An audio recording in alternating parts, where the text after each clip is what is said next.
Bienvenue, voici une nouvelle vidéo à propos d'un sujet qui m'intéresse. Il est ici aujourd'hui question de l'émission de 1987, TV's TV. Il est probable que ce nom ne vous dise rien, et en vue de la quantité d'informations disponibles, c'est tout à fait normal. La grande majorité de cette vidéo sera agrémentée de divers passages de la dite émission, et du fait de l'obscurité de cette dernière, il est très étonnant qu'un TV RIP de cette qualité existe sur internet. Il sera dans un premier temps question de l'émission en elle-même, dans ce qu'elle a à présenter, et quelques informations que l'on peut en tirer, et dans un second temps, d'une explication de l'origine, du but, ainsi que des conséquences de celle-ci. Les timecodes sont disponibles dans la description pour skip à chaque partie. TV's TV est une émission japonaise d'une durée de 4 heures qui a été diffusée sur Fuji TV le 14 mars 87 de 1h55 à 5h55 et rentre dans la catégorie des programmes japonais dits de Shinya Bangumi, littéralement programme de nuit, qui semble être un équivalent de la case fin des programmes ou programmes de nuit dans la télévision française et qui ont historiquement remplacé les fermetures d'antennes, les mires ou encore les loops de nuit en proposant des productions soit destinées à un public plus restreint ou à plus faible coût. Ici, l'émission consiste en une simple succession de clips divers et variés, à chaque fois indiqués par cet écran aux figures sans CRT, ainsi qu'une courte description la plupart du temps. L'émission a été produite par Jiro Komaki, producteur de films, et notamment de Love Letter, drame japonais 1995, que je vais considérer comme au minimum significatif en vue de l'existence d'une page Wikipédia en français, mais également par Shinji Fukuhara, producteur de contenu télévisuel et directeur de BuzzFeed Japan, ainsi que professeur à temps partiel de la faculté de lettres de l'université de Tokyo. Le reste de sa biographie ne nous indique pas s'il supporte ou non le conflit israélo-palestinien. Ces deux producteurs ont été rejoints par le groupe de communication digitale, peu importe ce que cela signifie, CEDIC, avec entre autres Toshio Iwai, artiste réalisant nombre d'installations, mêlant le son et les visuels, et entre autres créateur du jeu Sims Tune développé par Maxis, et des DSiWare Electroplankton, ainsi que de Tsunekazu Ishihara, producteur, développeur et businessman, mêlé au développement de Earthbound, Pokémon The Trading Card Game, ainsi que Pokémon Go, qu'il a pu diriger après la fondation de Creature Incorporation, société mère de The Pokémon Company, société dont il est par ailleurs le président. Son opinion sur le conflit israélo-palestinien n'est pas connue, cependant, il est à l'origine du gameplay basé sur la géolocalisation dans Pokémon Go. Le travail a été également supervisé par le groupe de musique environnementale Expo, composé de Yamaguchi Yu, Kimitaka et du réalisateur Nakano Hiroyuki pour les séquences AV Syndrome Self-Check System, séquences dont nous reparlerons plus tard. L'équipe de l'émission est également constituée de Matsuhara Masaya comme directeur musical qui réalisera plus tard la musique du jeu Parapace the Rapper. Les liaisons de certains membres de TV's TV au monde du jeu vidéo n'est sûrement pas liée au hasard et a déteint sur le contenu de l'émission en elle-même. Penchons-nous à présent sur le cœur du sujet, le contenu en lui-même. L'émission est composée de 100 extraits que l'on peut voir gratuitement à l'aide des RIP de l'utilisateur SPV sur Nico Nico Doga et de la chaîne TV's TV 01 sur YouTube. Le RIP disponible sur YouTube omet les vidéos TV's TV 1 à 5, c'est pour cela que j'ai réuploadé en répertorié ces séquences sur ma chaîne. Le lien est disponible dans la description. Cependant, si vous n'êtes pas regardant sur la qualité d'image, le RIP de TV's TV 01 étant celui de meilleure qualité, la vidéo contenant l'intégralité de l'émission accompagnée de sous-titres en anglais est disponible sur la chaîne de AE.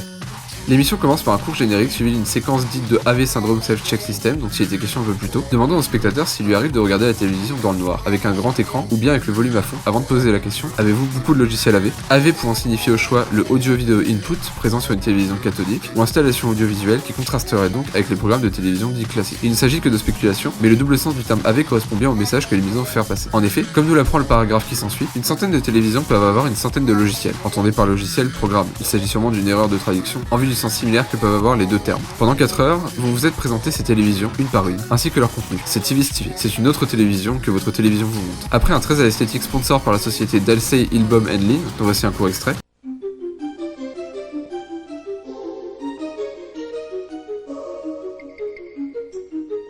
Et une pub pour le réseau Fuji News Network, faisant le lien entre sport et information, commence la première émission, transmission, segment, ou peu importe le nom donné. Ce premier segment est donc un extrait du bulletin météorologique de l'état souverain de Taïwan, où l'on apprend entre autres que des vents froids ainsi que des nuages approchent au nord et nord-est du pays, ou encore que les températures ce jour-ci à Paris étaient comprises entre 2 et 10 degrés. Jusqu'ici, rien d'incroyable, en effet, quand bien même il s'agit d'un programme d'une langue étrangère, il en reste vraiment de la télévision. La séquence suivante cependant capture bien plus la diversité proposée par l'émission, puisqu'il s'agit d'une animation de démonstration du cœur artificiel provisoire, Jarvik 7, accompagné comme narrateur du logiciel SAM, l'un des premiers logiciel grand public de synthèse vocale, et d'un bruit de pulsation cardiaque qui, bien qu'étant dans le thème, donne au segment une ambiance très sombre.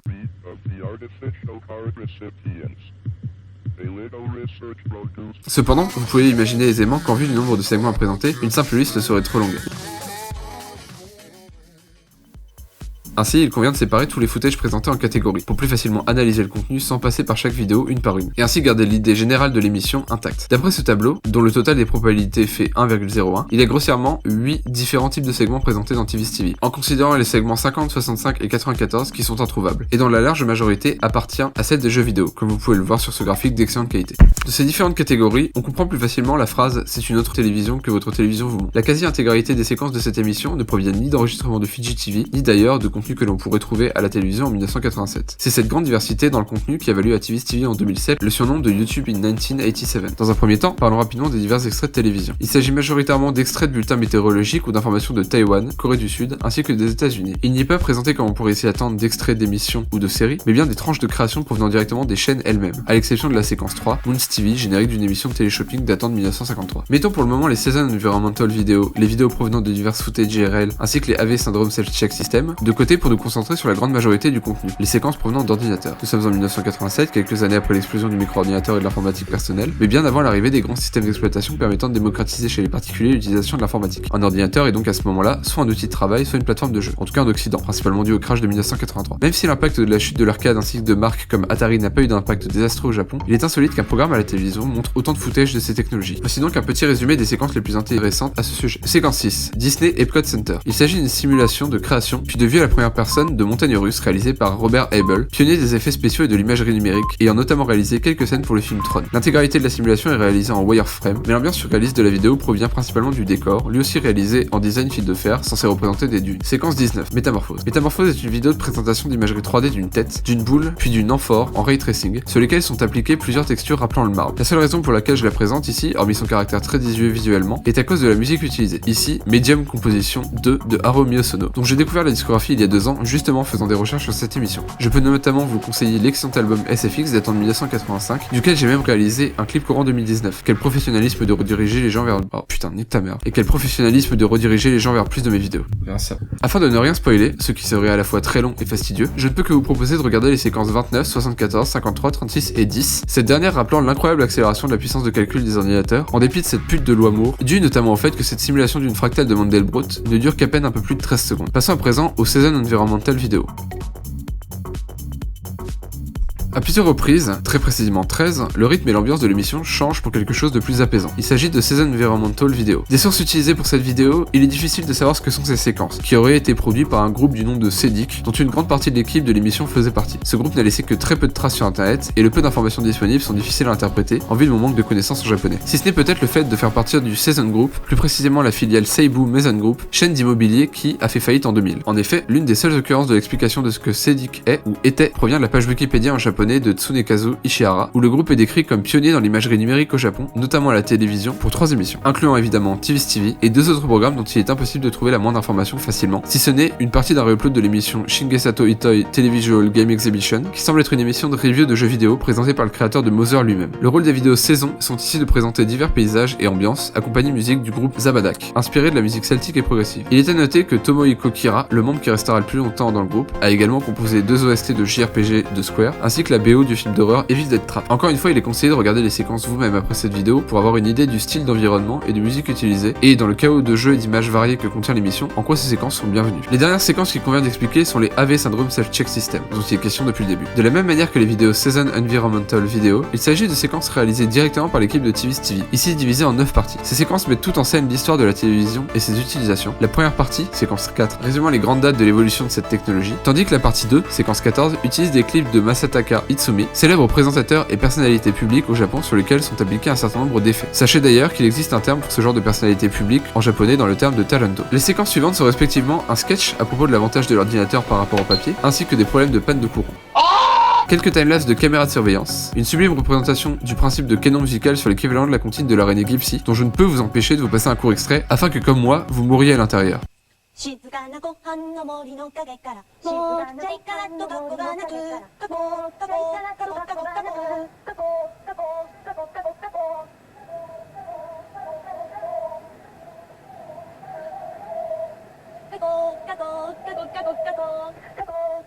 Bref, il est amusant de remarquer que chaque séquence de AV Syndrome Self-Check System est ponctuée au début et à la fin de messages présentant une situation sous la forme d'une question la plupart du temps et d'un message de fin, commentant généralement la situation comme du point de vue de l'écran en lui-même. De plus, chaque footage est présenté au travers de cette interface. Je ne peux que supporter l'utilité de ces séquences comme d'une manière de faire réfléchir le spectateur sur la nature de l'utilisation des écrans, des technologies qui s'y rapportent ou encore de l'addiction à celui-ci. La plupart des séquences adoptent un point de vue humoristique tout en posant des questions au spectateur quant à la possibilité très large qu'offre un écran, thème dont on reparlera par la suite. Je n'ai montré lors de cette vidéo que le minimum de footage, car TV's TV est une émission qui est intéressante à regarder dans son intégralité. Non seulement pour en saisir toute la diversité, mais également ce rythme étrange, notamment à l'aide des vidéos saison et AV Syndrome Self-Check System. Le lien de tous les rips et versions utilisées pour la création de cette vidéo seront dans la description, allez y jeter un œil.